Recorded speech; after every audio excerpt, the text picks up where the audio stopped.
Assalamualaikum warahmatullahi wabarakatuh.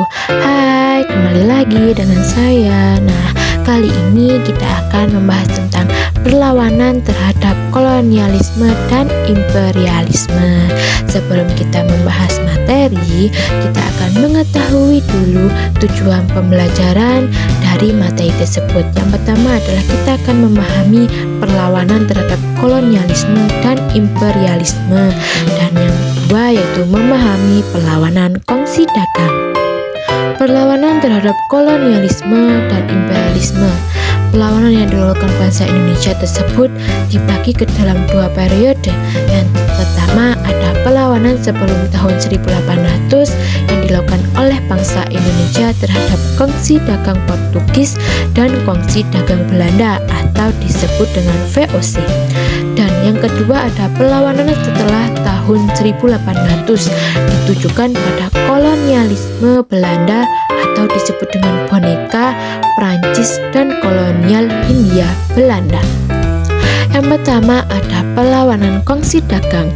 Bangsa Portugis adalah bangsa Eropa pertama yang tiba di Nusantara dan mencoba mendominasi sumber-sumber rempah-rempah berharga dan berusaha menyebarkan Katolik Roma.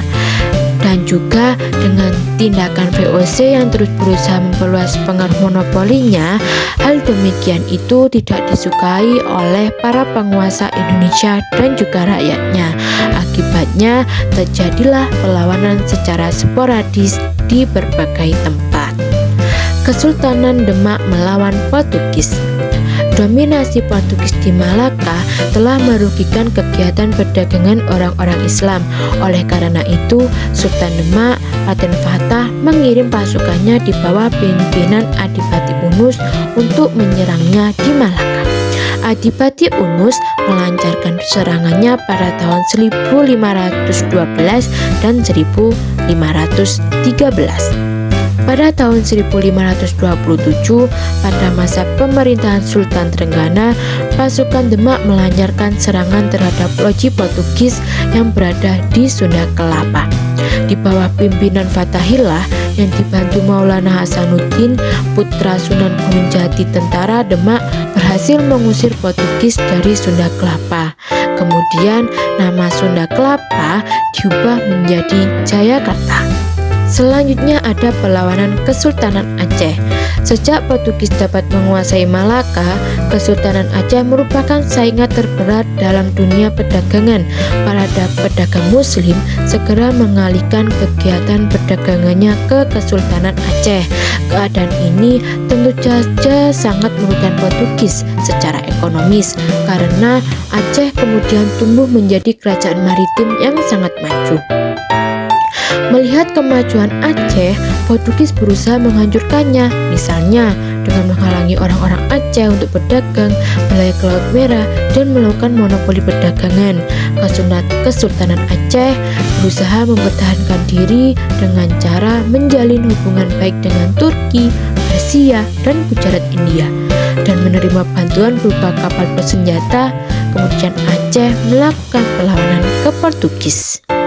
Setelah perlawanan Aceh, kemudian ada perlawanan rakyat Ternate. Akibat monopoli oleh Portugis, rakyat Ternate hidup sengsara. Akibatnya, rakyat Ternate dipimpin oleh Dajalo pada tahun 1533 melakukan perlawanan terhadap Portugis. Pada awalnya, rakyat Ternate meraih kemajuan besar, kemudian berbalik terdesak. Setelah Portugis mendapat bantuan pasukan dari Malaka, kemudian akibat pemerasan yang sering dilakukan oleh Portugis, maka membuat rakyat Ternate kembali mengangkat senjata untuk melawan Portugis yang pada saat itu dipimpin oleh Sultan Hairun atau Hairun. Selanjutnya ada Sultan Agung Raja Mataram yang melawan VOC. Sultan Agung Senopati Ing Alogo Ngabdurrahman pada tahun 1613 sampai 1645 merupakan penguasa Kesultanan Mataram yang terkenal. Awalnya, Mataram yang terkenal dengan komunitas berasnya menjalin kerjasama dengan VOC. Untuk itu, VOC diberi kesempatan mendirikan loji di Jepara pada tahun 1615. Benih-benih konflik terlihat ketika pasukan Mataram menyerbu loji VOC di hubungan Mataram dan VOC semakin memburuk. Ketika VOC berhasil merebut kota Jakarta dan mengganti namanya menjadi Batavia pada tahun 1619 di Jepara pada tahun 1618. Perlawanan Ageng Tirtayasa melawan VOC. Banten merupakan menjadi pelabuhan yang sangat populer pada masa Sultan Ageng Tirtayasa.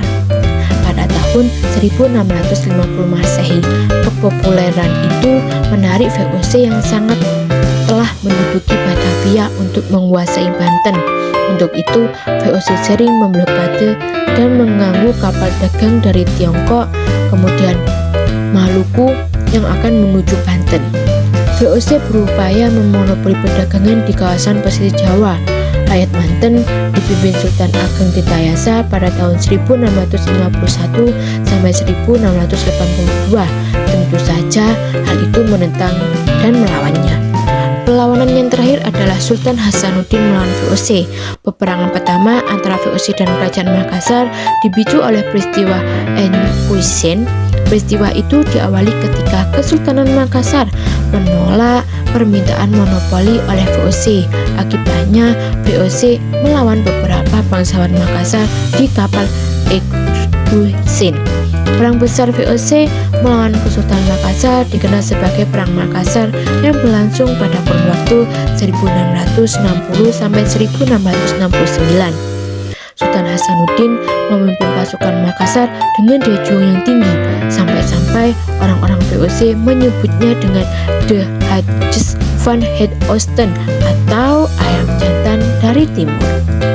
Itulah materi penjelasan dari perlawanan terhadap kolonialisme dan imperialisme. Mungkin itu saja yang dapat saya jelaskan. Semoga memberi penambah pengetahuan bagi kalian. Selamat menonton, saya akhiri. Assalamualaikum warahmatullahi wabarakatuh.